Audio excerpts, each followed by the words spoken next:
রাহমাতুল্লাহি ওয়া বারাকাতুহু। এটা হলো কুবা মসজিদ। আমাদের হযরত মুহাম্মদ সাল্লাল্লাহু আলাইহি ওয়াসাল্লাম এই মসজিদে উমরা করার পরে 2 রাকাত নফল নামাজ পড়েছিল। এটা হলো কুবা মসজিদ, কুবা। এটা হলো কুবা মসজিদ।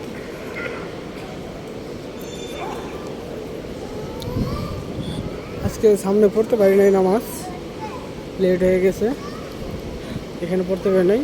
গতবার পড়ছিলাম এখানেই, কিন্তু এবার পড়ছি একবার ওই পিছনে, ওই লোকটা যে দাঁড়িয়ে আছে সাদা পাঞ্জাবি কালা লোকের পিছনে, ওই যে পিলা রঙের, ওইখানে নামাজ পড়ছে আজকে। এখানে নামাজ পড়তে পারি নাই, দুঃখিত। এটা আমাদের কুবা মসজিদ। হযরত মুহাম্মদ সাল্লাল্লাহু আলাইহি ওয়াসাল্লাম উমরার পরে 2 রাকাত ওয়াজিব নামাজ আদায় করত। কুবা কুবা মসজিদ।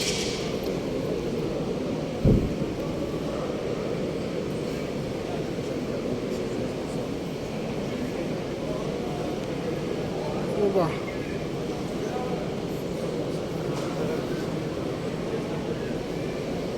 ওকে, আসসালামু আলাইকুম।